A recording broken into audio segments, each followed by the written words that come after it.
अस्सलाम वालेकुम दोस्तों। वेटिकन ईसाईयत कैथोलिक मज़हब के बारे में दुनिया के सबसे बड़े फ़र्क का मरकज़ी नुक्ता है। इसके तकरीबन 2000 साल वजूद और इसकी खुफिया नोयत के साथ ये ताज्जुब की बात नहीं है कि गुज़िश्ता बरसों के दौरान वेटिकन और कैथोलिक चर्च जिसकी नुमाइंदगी करता है अफवाहों पर मुश्तमिल है कि इसने साजिश की बहुत सी अशिया अपने पास रखी हुई है। हकीकी ज़िंदगी के जादुई नमूने से लेकर शैतान तक, गैर मुल्कियों तक वेटिकन में अफवाह है कि इसमें बहुत कुछ है और इन चीज़ों का समझा हुआ मुकाम वेटिकन की खुफिया महफूज खाने हैं। आज हम अफवाहों पर गौर करेंगे और देखेंगे कि कितने लोग पानी रोक रहे हैं।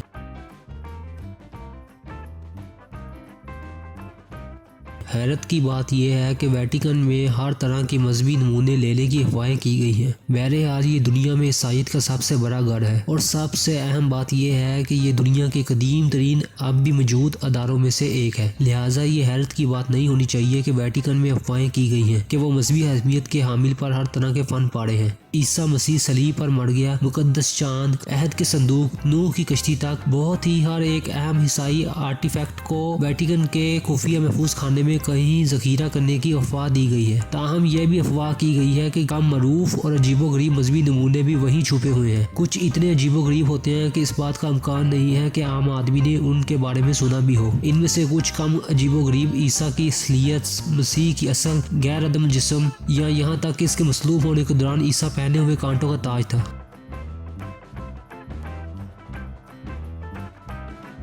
1939 में हड्डी के 9 अलग अलग टुकड़े सेंट पीटर बासिला के तहत पाए गए, जो दुनिया का सबसे बड़ा चर्च है और वेटिकन सिटी रियासत का मरकज है। इससे भी ज्यादा हैरत की बात यह है कि हड्डियां बेहंगम शाइस्ता जूते के खाने में मिली हैं। 2013 में पोप फ्रांस ने हड्डियां अतवार को अवाम की खिदमत में पेश की। उन्हें दोबारा बंद करने से पहले वो तब से अवाम ने नहीं देखी। कोई भी नहीं जानता कि क्या वो वाकई सेंट पीटर स्कॉलर्स की हड्डियां हैं। ताहम अवामी तौर पर हड्डियां जाहिर करने या स्कॉलर्स को अपनी दुआओं की जाँच करने की बजाय वेटिकन ने उन्हें मजीद अवामी नजरियात से दूर कर दिया। वेटिकन का दावा है कि ये सेंट पीटर्स के मकबरे के अमन को परेशान करने वालों के लिए 1000 साल कदीम लानत की वजह से है, लेकिन शकियों का ख्याल है कि ये एक बहाना है।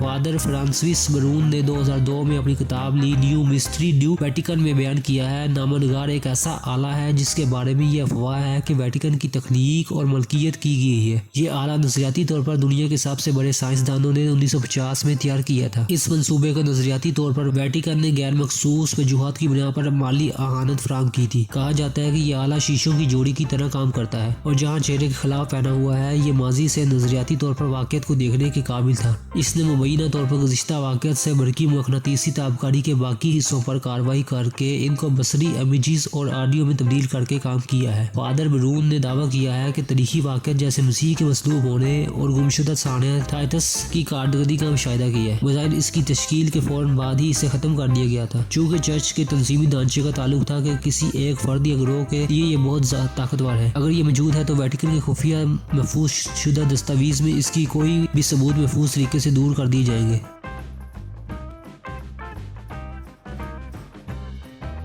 कुछ लोगों ने कियास किया है कि कैथोलिक चर्च एक शैतानी अदारा है। फिर भी कुछ लोग इसको एक कदम आगे बढ़ाते हैं और ये दावा करते हैं कि वेटिकन के खुफिया महफूज खानों में शैतान को खुद पकड़ा जा रहा है। वेटिकन के सबसे सीनियर जिलावतन फादर गैब्रियल अमोट ने अपनी बेवक्त मौत से कबल हजारों जिलावतनी का मुजाहरा किया था। उन्होंने अपनी कैरियर के एक मौका पर शैतान से खुद ही बात की थी, हालांकि इस तसादुम के हालात नामालूम है। अमोट ने दावा किया है कि शैतान खुद वेटिकन में कहीं छुपा हुआ था। फादर गैब्रियल अमोट के बकौल हालिया दिनों में चर्च के अंदर होने वाली घोटालों और बदअनवानियों का सारा इल्जाम शैतान के खुद सर पर है। शैतान को क्यों वेटिकन में रखा जा रहा है और वो किस वजह से इसे खुफिया रखने का इंतखाब करते हैं, ये मालूम नहीं है।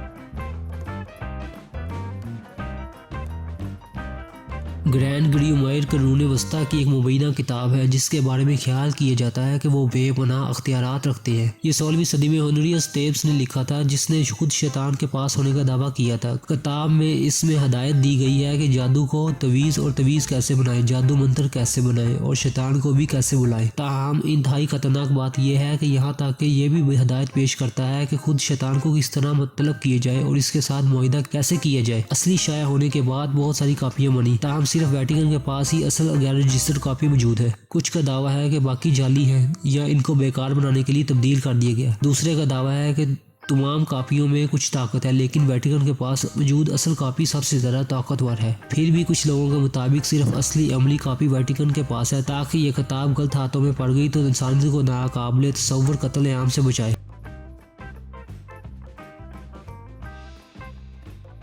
गैर मुल्की साजिशी नजरिया साजों के लिए एलियंस हमेशा दखने को रहते हैं और वेटिकन भी इससे मुस्तस्ना नहीं है। कुछ लोगों का दावा है कि 1998 में वसी पैमाने पर सार और छोटे छोटे चेहरों वाली खोपड़ियां जो एलियन फ्रेंचाइज से वाबस्ता थी वेटिकन के नीचे पाई गई। बजाय जब से वेटिकन ने गैर मुल्की के तमाम सबूतों को खुफिया रखा है ताकि ईसाईयत को बदनाम ना किया जाए, कुछ अब भी यकीन रखते हैं कि वेटिकन के पास एलियंस के बारे में ज्यादा बराह रास्त सबूत मौजूद है। कुछ लोगों ने यह भी दावा किया है कि वेटिकन के खुफिया महफूज के अंदर मुतअद्दिद जिंदा गैर मुल्की मौजूद है। वो गैर मुल्कियों के खुफिया क्यों रखेंगे और क्यों ये गैर मुल्की तमाम जगहों के वेटिकन के खुफिया महफूज खानों में रह रहे हैं, मालूम नहीं है।